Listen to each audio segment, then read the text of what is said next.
Thank you for the introduction. I'm currently working at the University of Kent in the UK.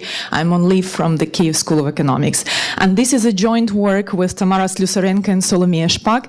And I would like to say that we are all KC graduates. And I also would like to share a happy moment with you. Just yesterday I realized that here at this conference there are 5 of our graduates with PhDs who graduated with the same year as I did in 2000, and it's an anniversary year this time. So I'm very happy that I have colleagues, and Olga Kupets, who just presented, is my classmate as well. So congratulations to all of us. I would like... This work actually has been motivated by the curiosity in understanding what actually may affect women's decision with respect to fertility choices and labor market choices. And if we think about Ukraine, well, we are kind of used to these dialogue in the policy circles and the newspapers that we have very low fertility. These policies of baby bonuses has been introduced and so on and so forth. But I have not heard any discussion of the motherhood wage penalty, which is effectively a difference between mothers and non-mothers.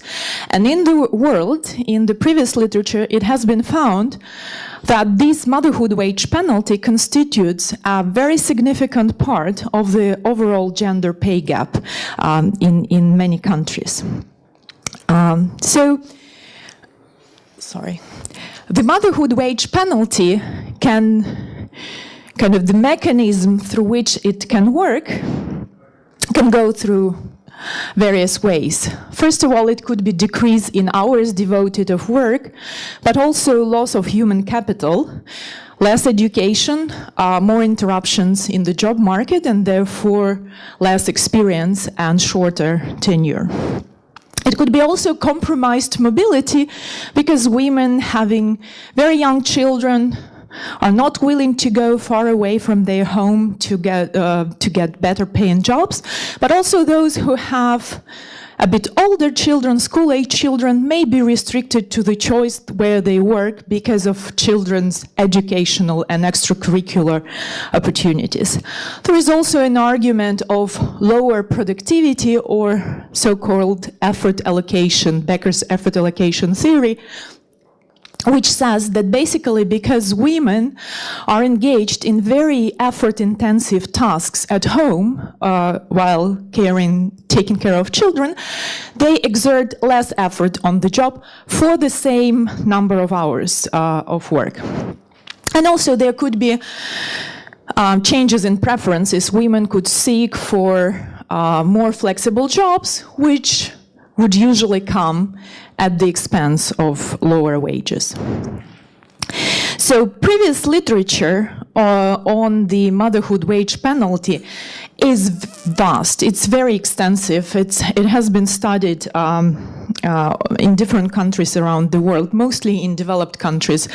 And the variation in the estimates of the motherhood wage penalty is also huge, from almost non-existent in Scandinavian and some other countries to small, 5 to 10%, like in France, Canada, UK, and some of the countries of the former socialist bloc, to 10-15% in others, and to striking, like really large, 33% in Germany, which is coming from the most recent estimate.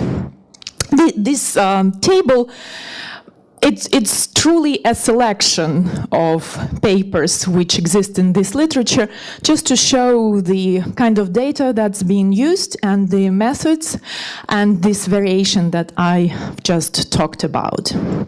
So it is kind of logical that people came up to a point thinking, okay, where does this variation come from? What can explain this? How, and well, probably institutions are here to be explored. So, the first kind of suspect in this is the variation across countries in family labor market policies, two of which are like most represented or most popular are maternity leave mandates, when the government requires from employers to keep the workplace for a certain period of time and pays certain share of wages again for a certain period of time. For example, in Ukraine, it's 18 weeks before and after childbirth, and then the woman can take up to 36 months unpaid leave, well, till the child reaches 36 months, and can return to the same workplace. And then publicly provided childcare is also obviously a candidate in this discussion. Although they are both called family labor market policies, they work kind of in a different direction. While maternity leave mandates has been shown to actually increase motherhood wage penalty, because in the equilibrium, employers will incur the cost of these mandates in one or another form, directly or indirectly, and then they will pass it on to mothers in terms of lower wages.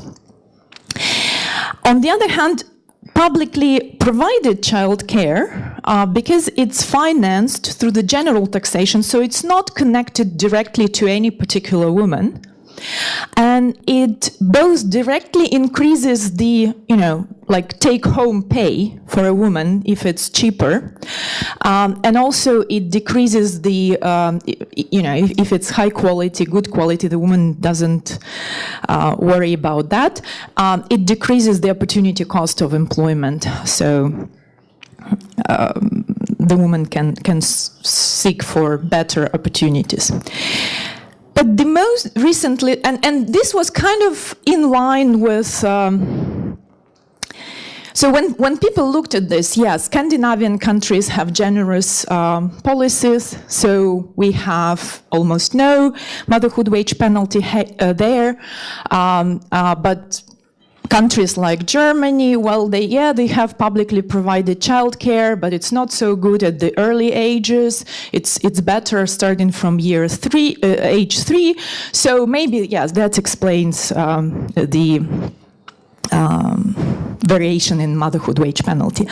But then people started thinking, and this is the most recent literature in this area, that it's not only what the government institutes, but it's actually an interplay between the norms and attitudes in the society and those formal policies that are being introduced.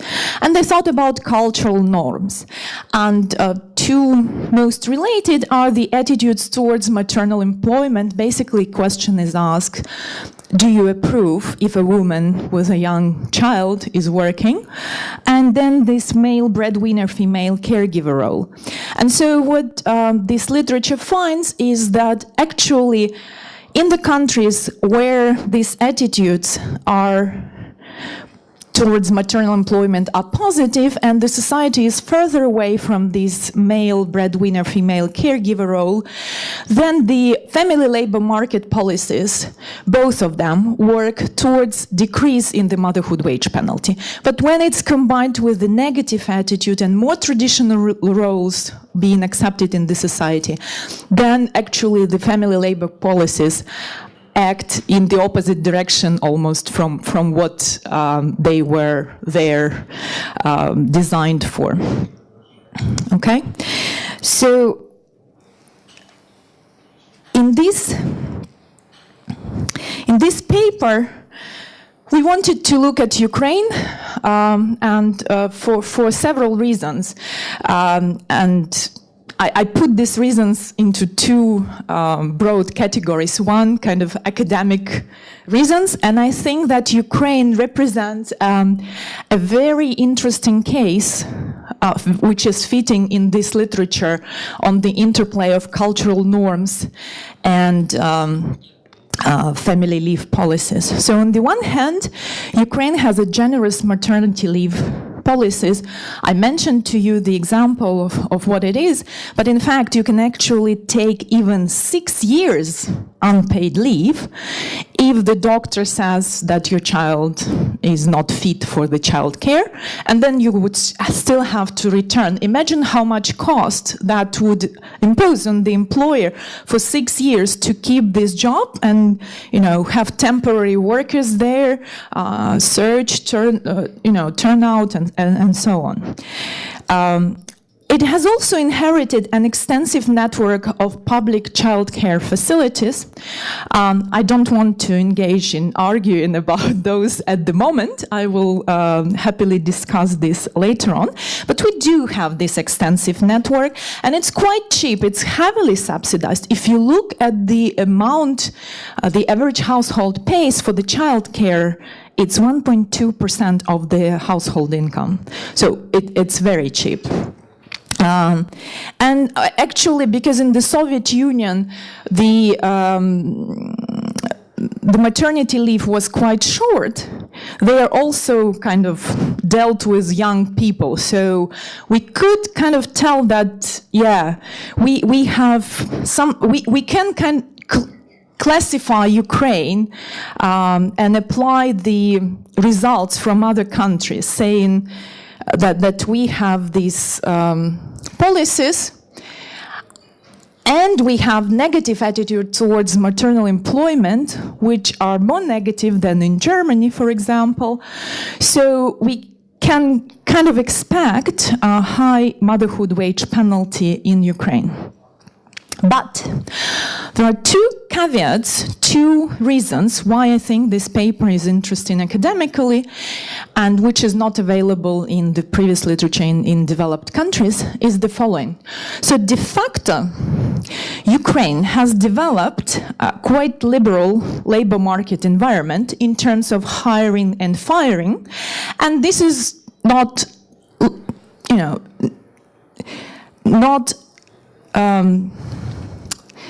it's kind of explained by something we have been discussing here for these 2 days, the legal framework, the poor quality of the legal framework. The woman simply cannot go to the court and enforce these rights. So it's kind of, it's not limiting, it's not binding constraint. And the other is another attitude which this literature didn't look at, is positive attitude towards grandparenting combined with early retirement age. And I will return to talk about this a bit later. Unfortunately, in one country, I cannot test formally this hypothesis, but I think that the results that we found, they are in line with some of the considerations, and I will return to that. But it's very important also in the policy perspective. As I mentioned already, there hasn't been any study on this before in Ukraine, and actually in transition countries. There was a study by my discussant, Ina, Ganguli and Terrell, 2005, which looked at the changes in the gender pay gap, and they found that in 2003, gender pay gap was 34%, quite high. It decreased from early 90s, but it was still quite high, so we were also thinking that we will find something significant there. But in Ukraine, we are talking about lowest low fertility. The government, from one time period to another, is trying to devise something to change these baby bonuses, for instance. We are seeing population decline, and economists know that, yeah, we do care about quality of population, but the number of people does also enter the economic growth models, and so we are probably would probably be concerned about this as well. And the attempts to boost fertility are actually very expensive, I must say. This baby bonus, it's increased dramatically. If anyone followed this trend. From 2005, it increased hugely into 2013, and currently it's been reduced last year to $1,700 per child. $1,700 per child. But before that, the policy was like, I have it in the paper somewhere, but for the third child, the person would get $16,000, $16,600. And that's very expensive policy. It constitutes 42% of the total social assistance in the country, which is not means-based. We studied poverty at some point, the social assistance project in the Ministry of Labor, and we couldn't even get any data on this. It's kind of like you lose 42% of your budget to this, and you don't know much about this to study. It's not means-tested, not targeted, nothing. But what makes it even more timely, is that the inevitable reforms, which we are very positive about, we are very much looking towards them, understanding their necessity. We argue that they may have an undesirable impact on the motherhood wage penalty. First of all, as I said, legal reform, if we make it work, the women will go and sue employers, and therefore the cost will be, this constraint will be binding, and the cost will be passed on to women in the equilibrium. But also the pension reforms, the gradual increase in the retirement age, which we see as very positive for our pension system, actually survival of the pension system, that may backfire in terms of drop in availability of quite high-quality childcare alternative available to women. Okay, so we argue that we need to prepare for these upward pressures if we are also still concerned about low fertility. So I just want to give a brief overview of the results so you would know what I'm talking about. So we do find that the overall motherhood wage penalty, just for being a mother, so a mother compared to non-mother, is at the level of almost 20%. 17%, most of that comes from just having one child. Well, we do have low fertility, so the number of children is on average closer to one. So 17% for one child, and if the woman has two or more children, it's almost 30%. We do find an insurance role of education. The wage penalty is actually lowest for highly educated women. And we do not find any support for the hypothesis, which has been explored in this literature, that there is a beneficial effect of postponing first birth after the age of 30. In fact, we find that these women have the highest motherhood wage penalty, and maybe that's another interesting question for further research to explore. We use standard approach here, the Menserian type wage equation, with the logarithm of hourly wages, and the children-related variables and the controls. I should mention that in this literature, I talked to you about these reasons how the difference between mothers and non-mothers can appear, the mechanism, the pathways.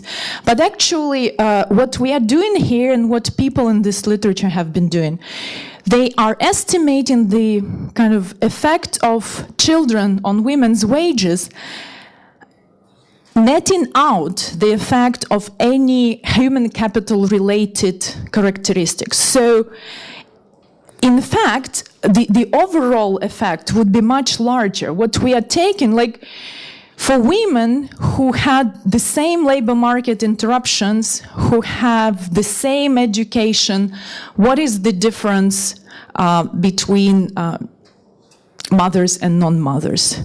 But we were not taking into account further differences due to lower labor market attachment of non-mothers.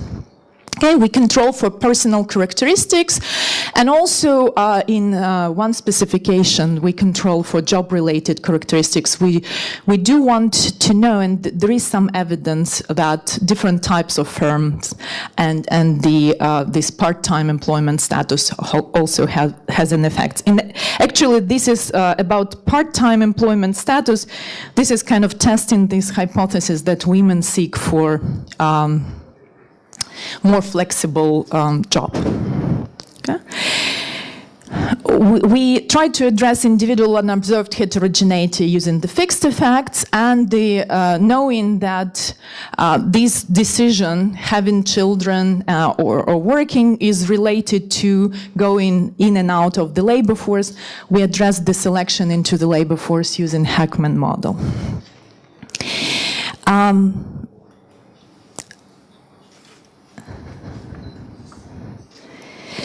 Before talking in detail about the data use, well,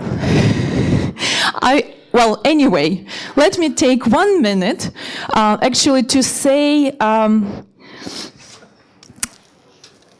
thank you to the person who is present at this conference, who happened to be my first professor in labor economics, and who started this whole project and made many papers possible of the people who use Ukrainian longitudinal monitoring survey, Professor of Economics from Bologna University, Hartmut Lehmann, who is also... Thank you. Actually, I should say the first wave was co-financed by Jan. Oh, thank you. Yeah, this is the only actually longitudinal survey in Ukraine which collected information on same people over time. So we use 3 waves of the data, but there is also a retrospective part in 2003 which allowed us to construct what we call pseudo panel. So we construct a panel going from 97 to 2007, and we take female respondents between 15 and 65 years old, and this is the number of observations from working people, slightly less than 50%. So I'll skip a bit quicker. So we use hourly wages, we construct children's variables from the household roster. This shows the dynamics of average monthly earnings in the data in the ULMS, with higher educated women earning higher wages. I'll skip descriptive statistics, I hope you forgive me. This is just a non-parametric wage number of children profile. It's log wage, and you can see that it's quite steep and negative. So these are our main results. You can see that the fixed effect estimates is almost twice larger, well, more than twice larger than the pooled OLS estimate, and the fixed effect with selection is similar, although we do find significant positive selection into the labor market. So you see this is 17% wage penalty for one child and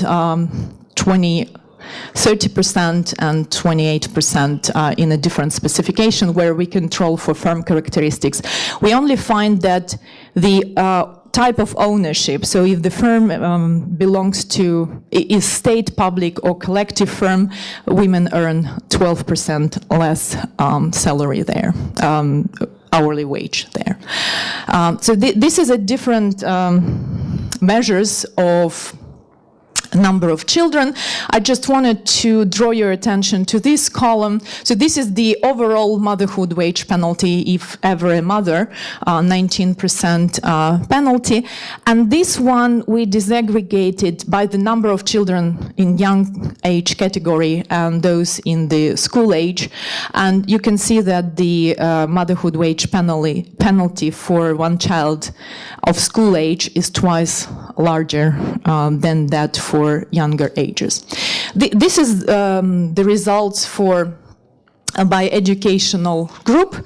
The penalty for one child, this blue bar, is almost the same across educational groups. However, there is a steep gradient in having 2 or more children. And as you can see, the marginal difference between having 1 and 2 children is the lowest for highly educated women. So we kind of conclude that there is this insurance role of education here.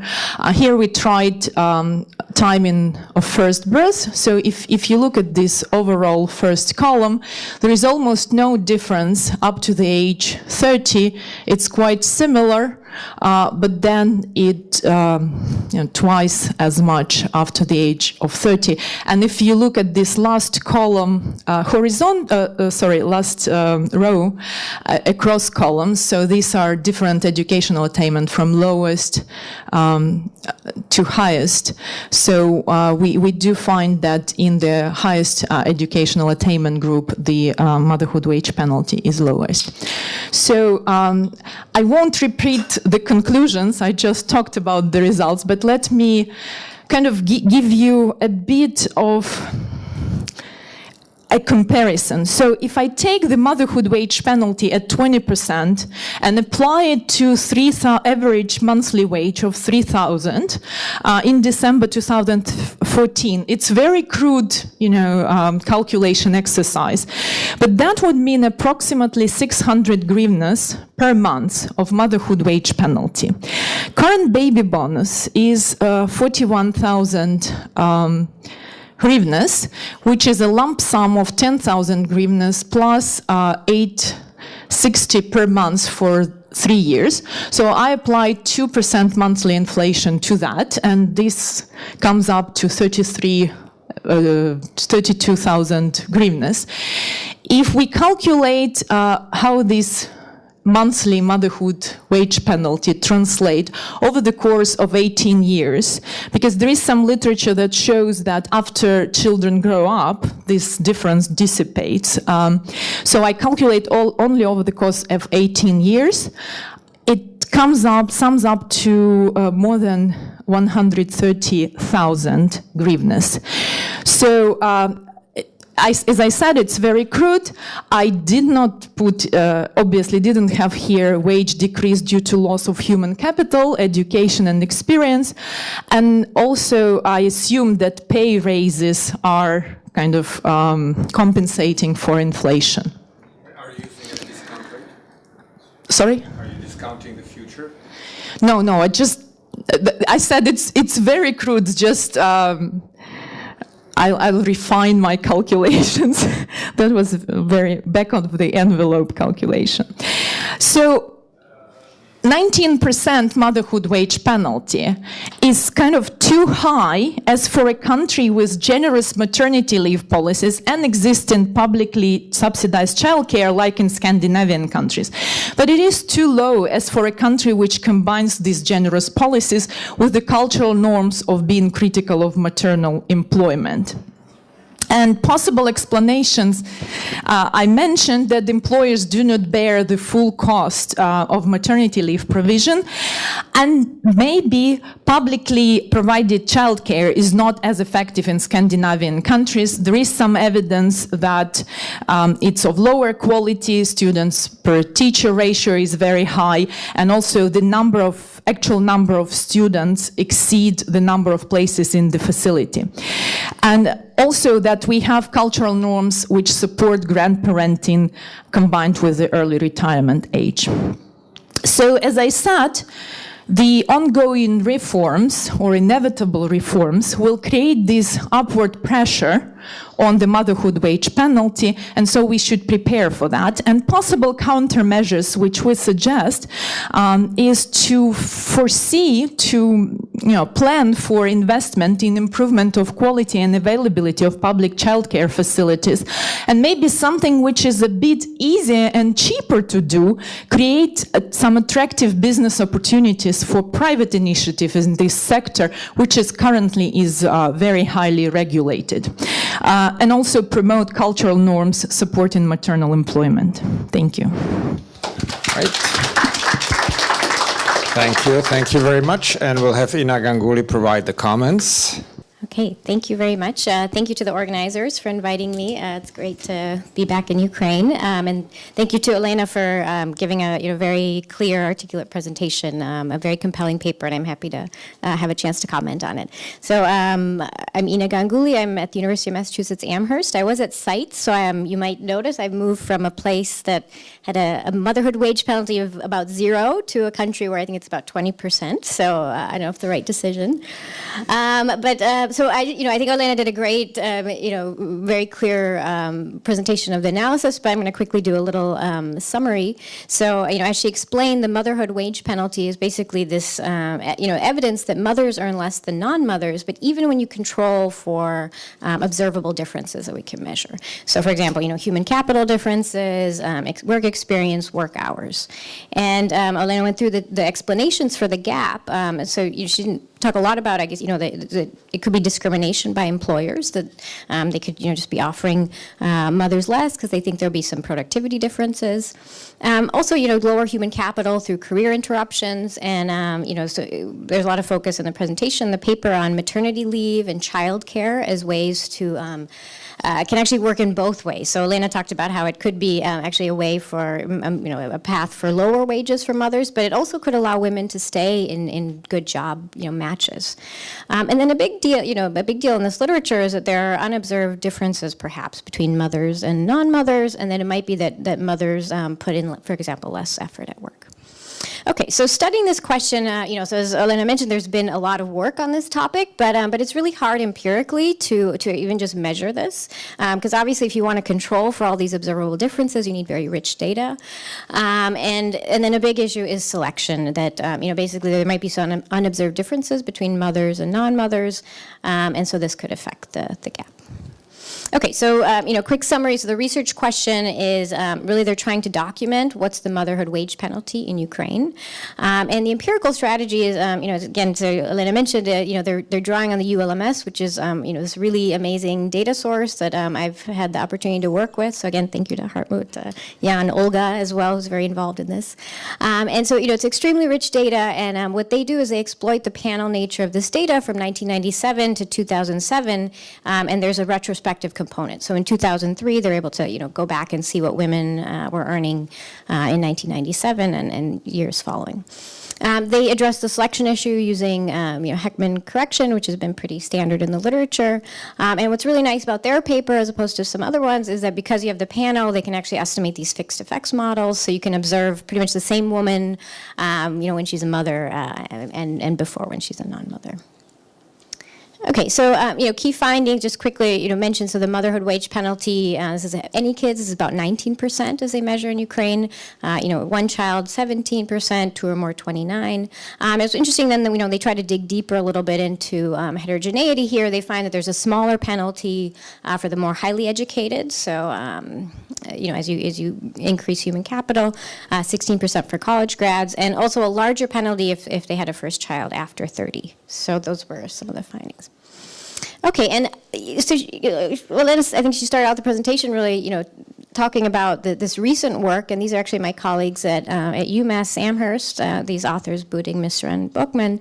And so they did have a recent paper where they basically are looking across countries, and they're examining the motherhood penalty versus cultural attitudes, and then these family policies, and trying to really look at what's driving these differences in the motherhood penalty. And so, in this paper, they're focusing on Ukraine as really this case of, as they argue, a case of generous maternity leave, and then also high availability of childcare, but low cultural support for maternal appointment. And I'll return to this because this was a theme in the paper, and I think could be fleshed out a little bit more. But if you look at this literature, she put up a table of some of the studies, but it's really kind of overwhelming. There's really a wide range of estimates. So Ukraine had a penalty of 19%, but if you really try to compare estimates, so you have some, papers where they are using a panel data approaches, others where they're not, and the way they measure children. So it's a little bit hard to get your head around these estimates, but using this most recent Budig paper, I did a little graph to kind of put their estimates, and then to add where Ukraine is. And so in blue is kind of other transition countries, and then red is Western Europe. Again, it's hard to compare because it's different data, but the point that they make as well is you can see Ukraine has a higher motherhood penalty than many of these other countries, even more than in other transition countries. And as Olena mentioned, there's really not a lot of evidence still from other transition countries. Okay, so let me get to some of the strengths and contributions, and then I'll quickly mention a few possible extensions or questions that I have. So really, it was a great paper to read. As a discussant, it's really nice to have a full, developed paper, and I was lucky I got this. So it was a pleasure to read, really carefully done empirical work on an issue actually that's largely been neglected in economics literature. So most of the literature is from sociology. I think that people have been looking at this question, especially in transition. And the ULMS, it's really, again, it offers this rich panel, has detailed job history. I worked with one wave of this data. It's very complicated data, and so it's a really great effort by the authors here. And then again, this is an important policy issue that Olena discussed, but she also, mentioned a lot about the discriminatory practices that seem to persist. But I've read this a lot in Ukraine, that you hear about, job postings that still kind of indicate, exactly what type of woman they want to hire, for example. So these things, they persist, and there's hopefully going to be change in this. And then, obviously declining fertility, as Olena described. This baby bonus has been a big deal. I think, I remember anecdotally, I thought I saw a boom in strollers I saw around, in late 2000s. So this is something that's very policy relevant. Also, pension reform, so the role of grandparents. This is something that could become, an issue. And also, I think, what's nice about this paper, it's, there's definitely, if you look at the media, there's a lot of awareness on gender gaps and this idea of leaning in, and as a mother, can you combine family and work? So I think this is very important work. Okay, so I'll just go through a few sets of comments. So I think my main comment is that they document the gap, and I think they could maybe try to flesh out a little bit more about why. I think it's difficult because obviously you need kind of a empirical strategy to do that. But the paper really spends a lot of time on this idea of testing the nature of attitudes and generosity of these policies. But as Olena mentioned, they have one country and they don't really have variation in this. But I think it would still be interesting to maybe descriptively kind of flesh this out, explore those aspects more. And the title, I don't know if they're necessarily testing for labor market flexibilities, but that's a minor point. But one thing I think they could do, they have this rich data over time. They don't really discuss the dynamics. So even to look at the cross sections could be interesting. Has the penalty gotten worse or better over time? So Waldfogel for the U.S. It's kind of an older study, but she shows that the family gap increased in the U.S. even though the gender gap has decreased. So there might be some interesting things to look at. Analysis of policies. So I don't know if it's a controversial issue about childcare here, but I think something that could be exploited would be to look at, is there variation across places in terms of the number of spots. When she mentioned Sweden, I thought it was great in Sweden. I had a place for my son, but I think in some places in Sweden there isn't spots, and these are things that vary a lot over locations. Also, maybe exploiting the timing to look at impact of policies, or the value of the baby bonus could be interesting. Okay, so understanding attitudes. So I think in the paper they discuss, this idea that Ukraine has low cultural support for maternal employment. They didn't present a lot of numbers on this, and I think that could just again be interesting descriptively. So possibly to use World Values Survey or the European Values Survey. So they have these questions like, this is one not as a mother, but being a housewife is just as fulfilling as working for pay. There were some interesting presentations yesterday about happiness and life satisfaction, and might be interesting actually to look at mothers and non-mothers. There's some interesting work in that area about if parents are happy or not.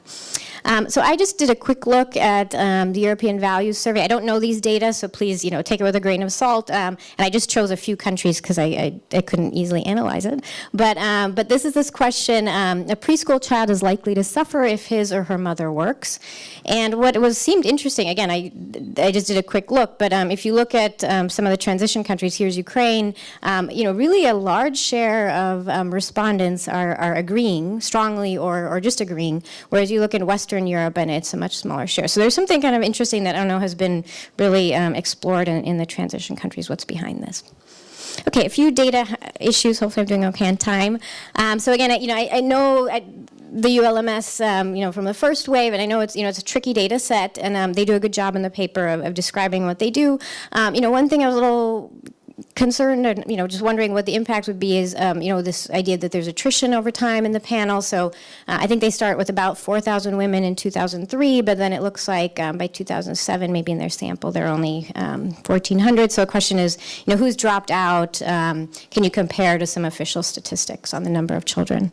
And then I think the other big open question reading the paper is how they actually measure motherhood. And she didn't get a chance to spend a lot of time on this, but constructing kind of these children variables. So basically what they do is they define children using the household roster, so it's if there's a child who's 0 to 18 years old in the house, so they have to be living in the same house, then that person is considered a mother. But there could be, I think, a few issues, some more clarity on the age of women in sample. So I think other studies seem to limit to women in their childbearing years, and their sample has women 15 to 65, I think, in 2003.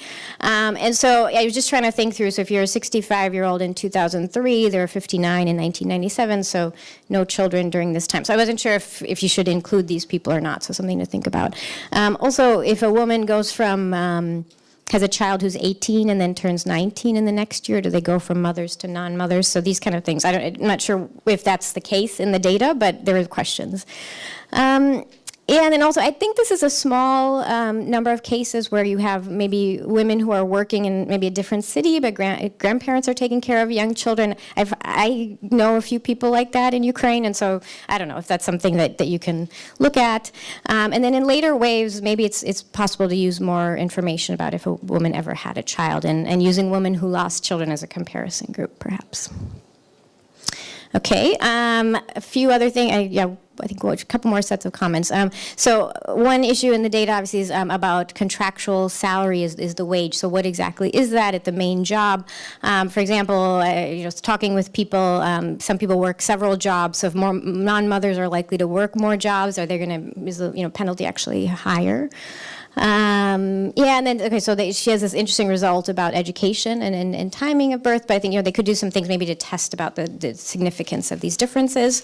One thing that was largely absent, again, coming from Sweden, this was, very striking to me that there's no discussion about fathers. Some of the literature, they do show that there's no fatherhood penalty, but I thought it might be interesting here. And in terms of the policy discussion, so there's a lot of discussion about maternity leave. One thing I think in Sweden and other Scandinavian countries is the idea that it's parental leave, and that think about an employer and the expected costs that they have of hiring a man or a woman. In Sweden, it should be more or less the same, but if it's just for mothers, obviously, then this is gonna enter into the analysis. One thing that, okay, I'll be quick. They could try to do more looking at, differences within occupations, and maybe just, again, descriptively showing that. So there's, Claudia Golden has made a call for, looking really within occupations to look at gender gap differences. Women maybe are going to be in certain specialties within an occupation, but that could be interesting. I wanted to quickly just mention a few future research directions, hopefully for this team or others who are in the room. So I think what's kind of, this paper is great at documenting the motherhood wage penalty, but kind of understanding what are the mechanisms, what's the impact of policies, and there's a growing trend, as we all know, about doing field experiments, and audit studies are extremely popular. And I was trying to find if there have been any in Ukraine. I couldn't find any, so you guys can tell me later.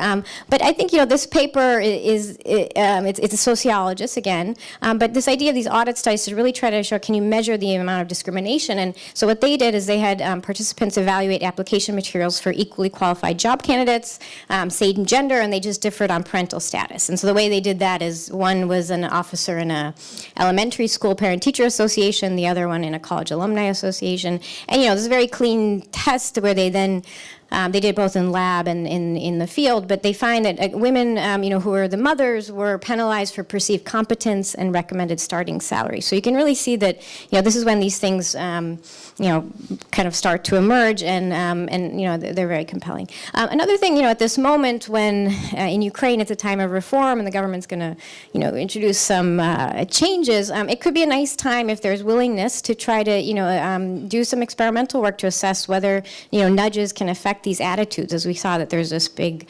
the attitudes towards maternal employment are very striking, so this could be a nice time. So, okay, quickly, just in summary, I'm out of time, but, it was a great effort to provide first evidence from Ukraine using rich panel data, careful empirical analysis. It is a really large penalty, so I know, I've been in a few sessions where it's kind of like, oh, it's very depressing. Ukraine is kind of at the top or bottom of different measures, but hopefully it's a time for change. And so, again, very policy relevant, and I look forward to future work from this group as well. Thank you. All right, so we'll allow the author to respond quickly, and then we'll have questions from the audience. Thank you very much, Ina. You've done so careful work examining our paper and given all these suggestions. They're all great. I will just touch on a couple of those. We frankly ran out of time to analyze some childcare availability issues. We actually, thanks to Olena, we got some data on regional level variation in childcare. Remember I said that there are more kids than available places, so it varies from kind of 98, 95 kids per 100 places to 116, for example, so in different regions. But there is a significant missing part in this data, so we just haven't got time to explore this completely. Maybe we will. I think happiness of mothers and non-mothers is a great suggestion, because in a sense, it's kind of a compensation mechanism. If that brings happiness, maybe I'm willing to pay this motherhood wage penalty. It's good to explore. And living with grandparents, that's obviously is possible. I wanted to tell something about the measurement. Actually, about the measurement of children, there is a part in ULMS which asks about fertility history. But there are some problematic questions there as well. So we kind of tried both ways, measuring this both ways. And then we decided to go for roster because we thought, well, on the one hand, there is this evidence in the literature that as women approach retirement age, so they're kind of near retired after 45, 50, the motherhood wage penalty dissipates, it disappears. So we thought it's important that we look, first of all, these are biological children of this mother. It's not that we assume that children who live in the family are her children. We know they are her children. We just assume that they have been living with her continuously since they were born, which may not be, obviously, that's a limitation. So, but we thought that if we think about the mechanisms, for example, effort story, if I gave birth to a child who doesn't live with me, what is the compelling story here to explain any differences in my wages compared to non-mother? So we kind of maybe more thought about this effort story. If you really have a child living with you, you have to take care, think at work, and maybe put less effort. So I think that there are pros and cons in both ways, measuring it from the fertility history when you don't, in some instances, in significant part, we don't know whether the child lives or not. Of course, the infant mortality in Ukraine is quite low, so that's also, but we don't know where the child lives as well. Yeah. Thank you. Very good. So let's see if there are questions. Why don't we? Right here. Let's start with Olga. Oh, yeah. I wanted to ask or suggest my first question. Did you use only employees Did you look only on employees, as far as I understand from the sample? Employment status. Because LFS data shows that women in reproductive age are very likely to start some on-account work because it provides flexibility. Mm-hmm. So you need to take this into account that there is alternative of this flexible self-employment. Then informal employment. If they do work, informal employment is very important because, it can provide some flexibility, and not only to mothers but also to employers. And so its effect can be positive, negative, but it is interesting to look at. And all multiple jobs mentioned by Ina. For example, teachers, very popular profession among women, and many of them work as tutors. So they can combine smaller hours of teaching, then they have children, but they get more tutoring at home, if it is possible. Then expenditures of households on preschool education or babysitting, and from ULMS it is probably possible. And also distance to work, as at least not as the determinant of monthly or hourly wages, but as a possible determinant of probability of employment, because for mothers it is also important. And we have in the ULMS this data. Thank you. All right, over there.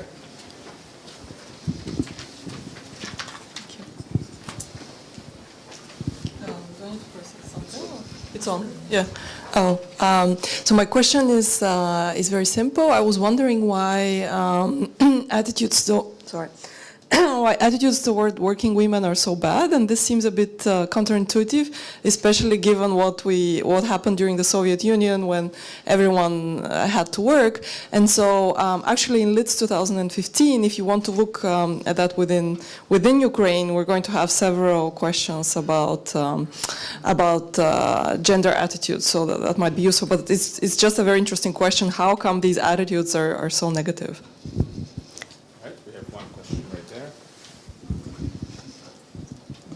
Right there. Thank you very much. I love your enthusiasm. I share your curiosity. Have two comments. So first, it's about this raising literature, especially in the US, about single parenting. It is a very important issue, and it's entering even political agenda. Like Hillary Clinton, she launched her campaign saying stronger families, stronger America. She never said single mother, stronger America, or something like this. Maybe you can offer some insights about single parenthood in Ukraine. And my second comment is about values, attitudes. I'm a sociologist. I welcome your desire to study this, but I was really puzzled and very much confused. You pointed out, and Ina Ganguli also pointed out, a lot of unexpected results that these countries we used to think about as meritocratic, like Germany or Western Germany, they have so many problems. So something is going on there. You said that this is important, but you did not include these measurements in your models. So it was very puzzling. What is your even possible explanation of these things? And I have to jump into the issue of endogeneity as well.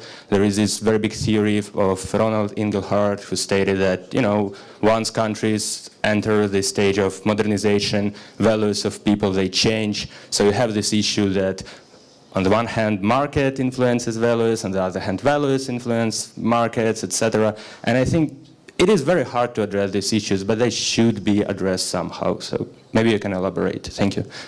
Thank you. Any other questions? Shall I answer maybe three? Because I'm afraid to forget. We'll give you. Okay. If there are no further questions, then yes, please answer. Okay. Yes. Olga, thank you very much for all your comments, suggestions. They're really great.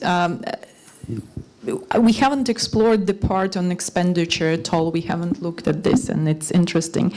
And maybe distance to work could be an interesting thing for this flexibility as well, if this job is far away. Obviously, that's a choice. When you have a child, you make this choice. But the same as part-time work as well, but it's an interesting correlation to see what is happening.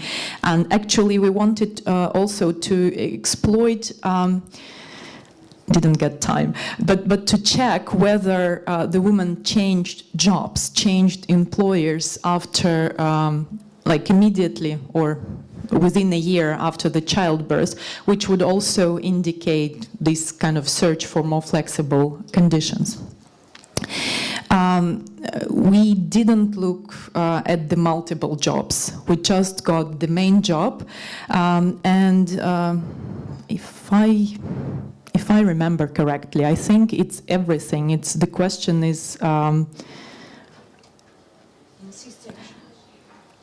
It's did you have a job or did you work for at least certain number of hours, and then there is it's the. No, it goes from the main section and from the retrospective survey. So it is main job, right? So, sorry, I don't remember more clearly. Well, in informal employment is an important aspect. We have not explored this. With regards to attitudes, you know, I was like reading this literature without looking at whatever is in Ukraine. I had the same priors. I thought, okay, Ukraine would be like Scandinavian countries. Generous maternity policies, publicly provided childcare, positive attitude towards maternal employment. That's where I kind of started my thoughts about this. And then I started looking about this various values survey. There are several different, and questions differ a bit. And I was really shocked. But then I started rethinking and, you know, going back to my own experiences as a mother and, you know, stories heard, etc. We don't like to rely on those stories in our research, but it's kind of provides some understanding. I think after the collapse of the Soviet Union, this change happened. So probably people were not kind of willingly accepting this model when all women had to work after the child turned 3 months old. Okay, or even 1 month old. My grandmother went to work after giving birth in 1 month. Period. So maybe there was some tension inside of society with the values, and then it kind of overspilled almost to the negative side. And I don't know how people in the audience, but I did feel this slightly negative attitude that, you know, I haven't been taking maternity leaves, I kept working, etc., etc. So there is, you do feel this negative attitude that women have to stay with children and it's harmful and so on and so forth. Actually, when being a student at KC, I wrote my master thesis on impact of maternity leave policies, generosity of maternity leave mandates on gender pay difference. And I also looked at the child health measured as infant mortality. And, well, maybe I've done something not quite correct in terms of methodology. I haven't revisited it. But because I thought about this compensation. Okay, we do pay for maternity benefits in terms of lower pay, but maybe children's health is at stake, and maybe for the society this is better. But I found in some countries there is even, I don't want to tell that mothers are detrimental to child's health, but in some countries with generous maternity policies, the infant mortality was even lower. I don't want to talk more about this, but yeah. And the single parenting, we did control in our regression for marital status, but maybe it would be interesting to explore whether there is obviously there is a high correlation between, I think mothers are 30% more likely to be married, which is understandable. But maybe there is a correlation between motherhood wage penalty depending on whether she has a partner or not. If you go through effort story, for example. That can be true. Well, the endogeneity at the country level in terms of values, I think it's very, very tough question. We all do observe over time that these values change, and we've just discussed this because we all lived and thought that the values were like this, and then checked the literature and they are strikingly different. But I guess there is evidence in the literature, in the sociological literature, I think, that they do change, but they change kind of slowly. Not, well, so the 10, 11 years period that we explore, we kind of, assume that there has been no change. Thank you. All right, join me to thank.